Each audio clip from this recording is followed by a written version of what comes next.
Hello दोस्तों, स्वागत है आपका फिर से हमारे एक और वीडियो में। देखो यार, कंट्रोवर्सी पर नजर डालते हुए और व्यूज की लालच को बढ़ते देख मेरे खुराफाती दिमाग ने सोचा क्यों ना विवाद में थोड़ा मुंह मारा जाए और थोड़ा रोस्ट भी किया जाए। समय रैना, जिसने लोगों को बताया कि कॉमेडी दो टाइप की होती है। एक होती है नॉर्मल कॉमेडी, जिसे तुम परिवार, पड़ोसी, रिश्तेदार किसी के भी साथ देख सकते हो, और दूसरी होती है डार्क कॉमेडी। बस हमारे देश की जनता को शायद यही सुनने का इंतजार था, जिसके बाद लोगों ने डार्क कॉमेडी के नाम पे बाप के साथ संभोग, समाज सेवा के नाम पे संभोग, गाड़ी के साथ भी संभोग, और बात यही खत्म नहीं होती। तुम लोगों ने इंसानियत सुना होगा, हैवानियत सुना होगा, लेकिन सब जानिए अब इसमें बेचारे खीरे की क्या गलती थी जो उसको उसके ही समाज के सामने, मतलब तमाम सब्जियों के सामने जलील और रुस्वा कर दिया। अब वो किस एंगल से सब्जियों के साथ रहेगा। इसलिए मेरी सरकार से विनती है कि आज से खीरे का नाम बदलकर आयुर्वेदिक लोढ़ा रख देना चाहिए। सॉरी दोस्तों, थोड़ा भावनाओं में बह गया था। टॉपिक पे आते हैं। समय रैना, जिसकी जबान का एक एक वर्ड तुमको बताता है कि आखिर क्यों कश्मीरी पंडितों का पत्थर अभिषेक हुआ था। अब मैं ये नहीं बोल रहा कि सभी कश्मीरी पंडित ऐसे थे ना, बिल्कुल नहीं, लेकिन वो कहते हैं ना कि एक गेंडू मछली पूरे दरिया को गंदा कर देती है। तो ये जनाब है वो गेंडू मछली, फटी गेंड नवाब अशोक। मतलब हालत कैसी भी हो, लेकिन बकचोदी नहीं रुकनी चाहिए। कोशिश तो मेरी हमेशा से यही रहती है कि मैं अपने वीडियो को जितना हो सके उतना हरा भरा बनाऊं, लेकिन जबान और नियत कब फिसल जाए कहना थोड़ा मुश्किल है। इसलिए जल्दी से अपने कानों में सस्ती वाली ईयरफोन डाल लो और वीडियो को शुरू करते हैं बिना वक्त गवाए। इंडियाज गॉट टैलेंट, ये शो उस हराम के बच्चे की तरह है जिसे उसका बाप अपना बनाना ही नहीं चाहता।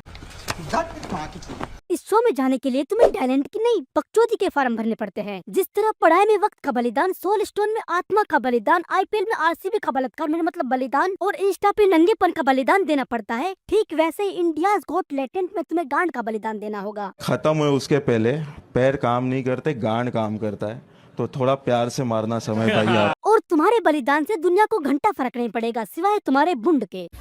और सबसे जरूरी बात, यहाँ आपकी पसंद का पूरा ख्याल रखा जाता है। अगर आपके बुंड विच तकलीफ है तो आपके लिए दूसरा ऑप्शन भी है। अगर आपको कोई बोले 1 करोड़ रुपए में रणवीर भाई का चूसना है, Watch your parents have sex every day for the rest of your life, or would you join in once and stop it forever? ये बेचारा स्कूल का वो बच्चा है जो गूगल से डायलॉग्स कॉपी करके दोस्तों के बीच एस्थेटिक प्लस कूल बनता है। मैं मानता हूँ कि इसने जो बोला वो गलत था, लेकिन इसने अपनी गलती की माफी मांग ले तो माफ कर देना चाहिए। लेकिन अब लोग कहाँ रुकने वाले हैं, उनकी भावना को तो ठेस पहुँच चुकी है ना।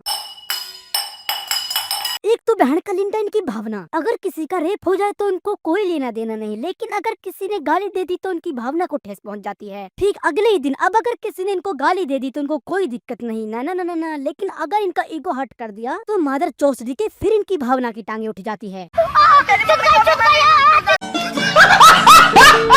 सवाल ना सिर्फ शो पे नहीं है, सवाल है इस नए कल्चर पे जो हर जगह फैल रहा है। चाहे स्टैंड अप कॉमेडी हो, रोस्टिंग वीडियोस हो या रील्स हो, ऐसे शोज और कंटेंट को बच्चे और टीनेजर्स भी देख रहे हैं, जिनके लिए हर लाइन पे माँ बहन की गाली देना कूल बनता जा रहा है। मुझे एक बात जाननी है, ये कौन गंडमरी के बच्चे जो यूट्यूब से हिस्ट्री, मैथ, फिजिक्स तो सीख नहीं रहे, लेकिन गालियाँ बराबर सीख रहे हैं। बैगन। इन लोगों की जगह विराट कोहली स्टेडियम में करोड़ों लोगों के सामने, जिनमें बच्चा, बूढ़ा, जवान, लड़का, लड़की प्लस इनकी ठुकी हुई भावना भी हो, और विराट कोहली एग्रेशन में भैंड का सिलोटा जैसे गाली दे दे, तब तो ये बड़े ही गर्व से बोलते हैं, विराट भाई तुम गाली दो, हम इनकी गांड में हाथ डाल देंगे। तब कहाँ जाती है इनकी चुदी हुई भावना।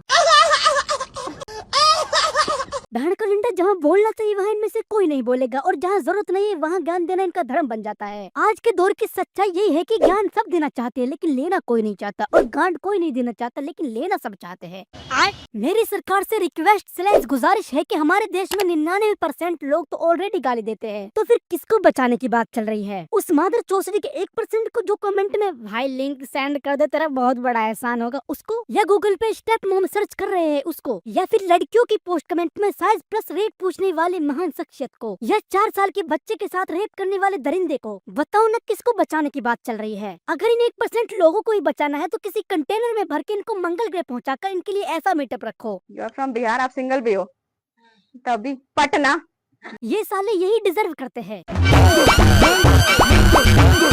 हमारे देश में फैसिलिटीज तो टॉप लेवल की है। जहर में हवा, पानी में मच्छर, गड्ढे में रोड, गटर में घर, नमक सिर्फ टूथपेस्ट में मिल रहा है, गैस सिलेंडर के बजाय गांड से निकल रही है, और खून इंसानों के बजाय मच्छरों के रगों में दौड़ रहा है। इन ठुल्लों को ये चीजें नजर नहीं आएंगी। इन सभी मुद्दों को गधे की गेंद में डालो, हमें तो इंडियाज गॉट टैलेंट बैन करवाना है। वैसे शायद लोग सही बोल रहे हैं, इसी शो की वजह से लोग गालियाँ देना, नशे करना, रेप करना, झूठ बोलना सीख गए हैं। इस शो को तो 1947 में ही बंद कर देना चाहिए था। 1947?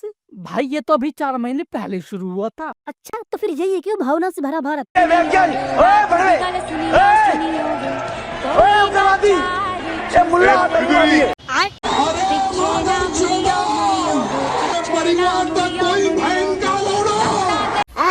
तो रोज रात में जो सदिया होता उसके साथ करता है ना। ये कांग्रेस की कौन सी विधवा थी जिसके खाते में रुपया जाता था? आहट से डरियो डरियो वे आहट से डरियो डरियो। अभी मैं गाली नहीं दे सकता, फैमिली देखती है, वरना मैं ऐसे गाली दूं, ऐसे गाली दूं ना। और जो लोग इस शो को बैन करवा रहे हैं, गलती इन बेचारों की भी नहीं है। ये बेचारे तो अभी भी इसी गलतफहमी में जी रहे हैं कि बच्चा संभोग से नहीं बल्कि परी देकर जाती है। अब इनको कौन बताए कि ये सब बच्चों का मन बहलाने के लिए बोला जाता था। हाँ, मैं एग्री करता हूँ कि समय रैना, रणवीर अलाहाबादी या अपूर्व मुखेजा सभी की बात गलत थी, इनको ऐसा नहीं बोलना चाहिए था। लेकिन वहाँ माहौल ही कुछ ऐसा बना हुआ था कि मैं तुम या इनकी ठुकी हुई भावना कोई भी होता तो शायद उसके मुंह से उल्टी सीधी बातें ही निकलती। लेकिन ये थोड़ी मानेंगे, दरअसल अब तो इनकी भावना चुद गई है ना, तो तकलीफ तो होगी। मैं तो समय रैना को एक ही एडवाइस दूंगा, गांड मराए लोग, तुम इंडियाज गोट लेटेंट सीजन 2 पोर्नहब पर अपलोड करो, फिर देखते हैं किसकी गांड में चनूने फुदकेंगे। मैं सही बताऊं ना, मैं खुद इस शो को रोस्ट करने वाला था, लेकिन हमारी देश की मीडिया ने इसको नेशनल इशू बनाकर पूरे देश का मजाक बना दिया, जिसके कारण बाहर कंट्रीज के लोग भी हम पर हंस रहे हैं। और हंसे भी क्यों ना, हमारा पड़ोसी देश पाकिस्तान आईसीसी चैंपियंस ट्रॉफी की तैयारी में लगा हुआ है और हम जापान टेक्नोलॉजी के मामले में फ्यूचर में जी रहा है और हम अभी भी ढोंगी बाबाओं से अपना फ्यूचर जानने की कोशिश कर रहे हैं। अब तो सिर्फ बोलने के लिए देश बचा है, वरना हरकत तो हमारी पूरी सर्कसों वाली है। आज के लिए फिलहाल इतना ही। आपकी तरह मैं भी मायूस हूँ, दिल दुखा है लेकिन टूटा तो नहीं है और उम्मीद का दामन छूटा तो नहीं। अब अगर तुम्हें ये वीडियो अच्छी लगी हो तो वीडियो को लाइक कर दो। देखो यार, मुझे नहीं पता कि तुम इसको अपना योगदान समझो या फिर जिम्मेदारी, वो तुम्हारी मन की मर्जी, बस वीडियो लाइक हो जानी चाहिए। और अपना फेवरेट पार्ट कमेंट में जरूर बताना, आपकी बातों पर पूरा ध्यान दिया जाएगा। और तुमसे हो सके तो ये वीडियो अपने दोस्तों को भी फेंक कर मारो। और अगर तुमको रिश्ता और मजबूत करना है तो नीचे सब्सक्राइब वाला बटन है, उसको नॉर्मली क्लिक करो या फिर हवस भरे इरादों से, वो तुम्हारी मन की मर्जी, बस सब्सक्राइब हो जाना चाहिए। अपना ख्याल रखना, धन्यवाद।